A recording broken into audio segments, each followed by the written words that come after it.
For regular viewers of this channel, this video is going to feel semi-ironic because it was just 2 videos ago I said I'm not going to make too many videos on polling, but there's actually something quite new and shocking to report in this new poll from Nanos. This shows that the Liberal Party of Canada under Justin Trudeau is in a virtual tie with Jagmeet Singh's NDP. It just goes to show the absolute corruption and governmental failure of the Liberals to allow the NDP this high up in the polls, despite the fact that the NDP are virtually bankrupt and completely charismaless with Jagmeet Singh at the helm. But this is what the detailed breakdown of the Nanos poll looks like from the Great Canadian Bagel. If you're on X, go follow the Great Canadian Bagel. Chris does a really good job of doing detailed breakdowns of polling. That's his entire purpose of his channel, and he's much better at it than I or anybody else. But the headline national polling numbers between the 3 major parties was the CPC, the Conservative Party under Poilievre, at 40.8%, the Liberal Party at 23.4%, and the NDP at 22.1%. Yes, the Liberals are still ahead by 1.3%, but you'll notice in this graphic that this poll is rated as having a margin of error of 3.1%. So 1.3% is very much a virtual tie. A gap of only 1% between 2 major parties like the Liberals and the NDP is a virtual tie, because at that point it just breaks down to where their polling happens to be mostly concentrated around the country. And Chris at the Great Canadian Bagel did a further breakdown of that. He doesn't include the prairies or the Atlantic provinces, because in those areas the Conservatives are so far ahead, the numbers don't really matter. But in Quebec, the Bloc Québécois is at 27.5%. Naturally, they're in the lead as the Quebec Special Interest Party. But the Conservatives are at 25.4% and the Liberals are at 26.6%. The Quebec is a province where if the Liberals want to do well in the election, need to be almost tied with the Bloc, if not leading the Bloc. The fact that they're now virtually tied with the Conservatives in Quebec is horrible. It's a hard place for the Conservative Party to mine out seats. Their seats are very much in areas where the very more rural or suburban areas where the Bloc wins by massive margins. So for the Conservatives to win, they actually need a very high overall voter turnout for Quebec. Their popular vote numbers have to be very good there for them to be able to claw out 12 seats. Whereas the Liberals, with this slight lead over the Conservatives with their 26.6 rating, they'll still come away with like 20 seats or 18 seats. It's just the way that Quebec works. But that is a terrible statistic still for the Liberals, because it's a province where they need to be running up the score, and they are not. And then we have in BC, this one is really bad for both the Liberals and the NDP, if not kind of worse for the NDP, because NDP Premier David Eby is still decently popular in that province, and it's not rubbing off very well for them. So in BC, the Conservatives are at 44.4%, the NDP is at 26.2%, and this is where the Liberals are finding that national tie with the NDP, because the Liberals are way down in 3rd place with only 20.2% of the vote. And then in Ontario, we have the Conservatives at 45.4%, Liberals at 25.6%, and the NDP at 19.9%. Think about that too. That basically means, because the Liberals' vote is very concentrated in downtown Toronto and like a couple other sort of mid-sized cities, that pretty much means if you walk 5 blocks away from the city center of Toronto, it's just Conservative land after that.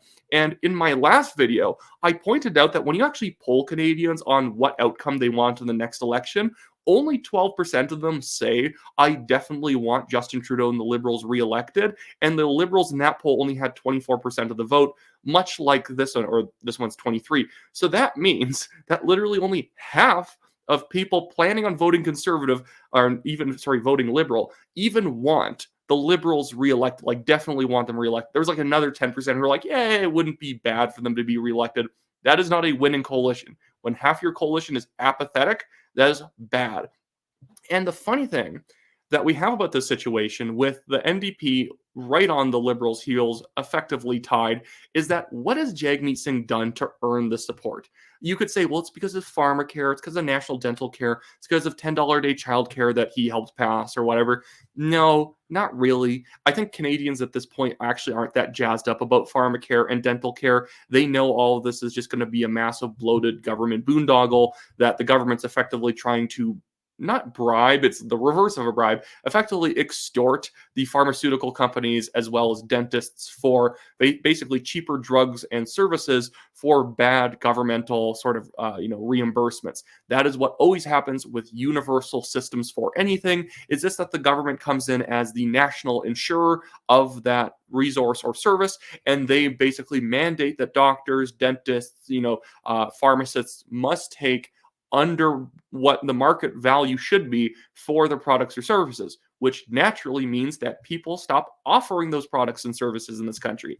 I think enough Canadians have seen that pattern take place with a bunch of other Justin Trudeau programs. So Jagmeet is not benefiting from these wins. Yes, he keeps his base together, which in a certain sense makes it harder for the Liberals to claw away support from the NDP, because many hardcore NDPers think that Jagmeet Singh is moving them towards utopia, even though he is just moving them towards a more bloated and inflated economy in Canada. But Jagmeet Singh is really holding on to the support he does because he's not Justin Trudeau. It doesn't go any further than that. Jagmeet Singh does not have any charisma. Like, he is the man who flashes his Rolex watch at the camera while he tells you about how great socialism is. He's an incompetent fool. He has lost 2 times in elections already. He's not going to win this third one. There's a reason why everyone laughs every time Jagmeet Singh says, "When I'm prime minister, blah, blah, blah, blah, blah." The thing that makes Jagmeet Singh potentially more appealing to a center-left voter in Canada, and if you look at the polls, there are actually many polls showing more left-of-center Canadians prefer Jagmeet Singh to Trudeau, and it's not because of competence. It's because he's not Justin Trudeau. He does not have the corruption baggage, and he does not have the stink of having presided over the past terrible 9 years of Canada. Jagmeet Singh probably would be equally as corrupt as Justin Trudeau in government. Jagmeet Singh's incompetence has just rescued him because he's never actually been able to be in a position of real power. Yes, he's in a minority government situation, but he's often just led around by the nose. But because he's never been in a situation to be corrupt, that gives him the false impression to Canadians that he's not corrupt. And so there's some center-left voters who will shift over to him just to look good in front of their friends. Oh, I'm not voting for that corrupt old, corporatist Justin Trudeau. I'm voting for a real, uncorrupt, bloated government socialist like Jagmeet Singh. Not realizing that Jagmeet Singh has been a massive ripoff to his own base. His base loves him, I guess, or they tolerate him. But the man has absolutely bankrupted the NDP. The NDP, if you knew about the story a few years ago, literally had to take out a loan on their headquarters because of how little money they had under Jagmeet Singh. And even these days, when you look at their fundraising, they raise a little bit more than half of what the Liberals do, but that really is only a testament to how little the Liberals are fundraising these days. The NDP cannot mount a nationwide election campaign. They really have to pick and choose the ridings that they're seriously going to go after, which suppresses their overall popular vote turnout. So when I show this, that the Liberals and the NDP are in a virtual tie, that's more in an abstract sense. In the minds of center-left Canadians, basically, the toss-up, they could go and vote for either one. The Liberals are still going to beat them in the popular vote and definitely the seat count, no doubt, because the Liberals have a bigger budget. But the problem is for the Liberals is that in people's minds, there is an equal chance they could vote Liberal or NDP if they're, decently informed voters who make their own decisions without having to have someone come to their door and, I'm from the Liberal Party, you better come out and vote for us. If that's so the Liberals and the NDP are effectively splitting the dedicated poll-taking center-left vote, and that is a dangerous situation for Justin Trudeau to be in. Anyways, so that should be it for me today. I just want to quickly plug the fact that I, Wyatt Claypool, am running for the Calgary Signal Hill Conservative Party nomination. If you live in Calgary Signal Hill, buy Conservative Party membership. Check out my website in the description below, wyattclaypool.com. And, let's make sure we actually have a conservative representing a strong conservative riding like Calgary Signal Hill. So many of my competitors are either carpetbaggers or they're not conservative at all. And oftentimes both of those things are true at the same time.